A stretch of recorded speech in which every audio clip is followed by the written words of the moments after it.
At the turn of the century, the devil had gotten himself stuck in a bit of a rut. The debate on the nature of men's souls remained unanswered as of yet, as the final reckoning was to be had at a much later date. Yet the trickle of damned souls into the infernal caverns had begun to slow. Concerned that his demonic legion wasn't doing enough to tempt the mortals into sin and the wallowing of the flesh in empty pleasures, he decided to journey upwards to the green pastures of earth. Green is a color that is lacking in hell amidst the reds and the yellows of infernal fire and brimstone. It's the green of envy that tints mortal souls and leads them astray, and it would be green that would tempt the devil himself. Her name was Amelia, and her eyes were as green as Eden, or at least the devil's memory of it. It had been pure circumstance. Mr. Thomas Roberts had always considered himself a gambling man, and it was amidst a game of poker that the devil made his acquaintance. Mr. Thomas had little clue as to the nature of his guest, yet the bids slowly became more and more absurd.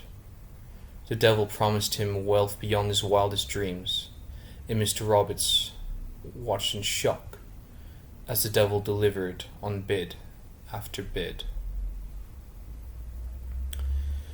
The devil knew Mr. Roberts had been had. A flicker of recognition had struck his face, breaking his practiced, steely facade before he smiled, asking his partner for long-lasting glory. The devil acquiesced and was about to demand his eternal soul if he lost, when he laid his eyes on hers. Amelia had stared at him curiously from across the room, drawn in by some form of magnetism, a heat within the devil she had mistaken for warmth. And so the devil asked for her hand, and Mr. Roberts acquiesced. And the devil won. Twice.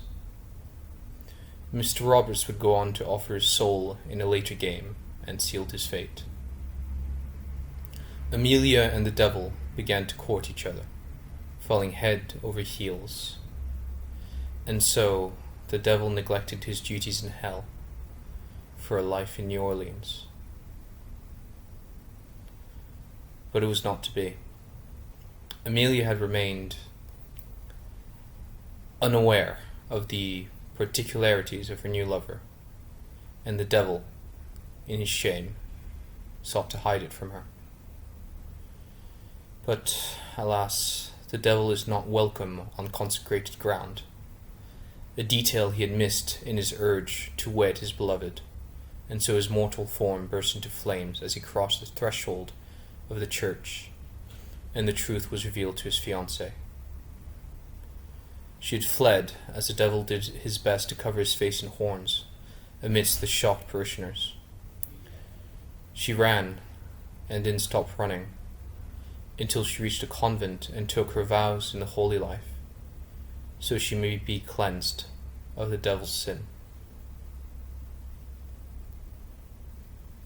The devil returned to hell, and he was greeted with a warm welcome. The demons had longed for the guidance of their lord, yet the devil was in no mood for state affairs. He locked himself in his chambers for decades.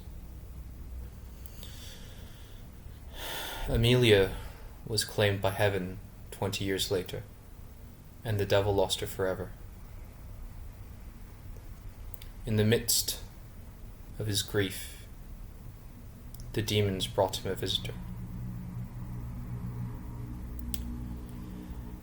There is one man in the whole of hell who shall not be touched, who amidst the cries of the damned and the laughter of the sane, ringing out until the final judgment, sips a single malt and reminisces on his lifelong past. The devil visits him no longer. It was his eyes, his green eyes, that drove the devil to shed the first demonic tears.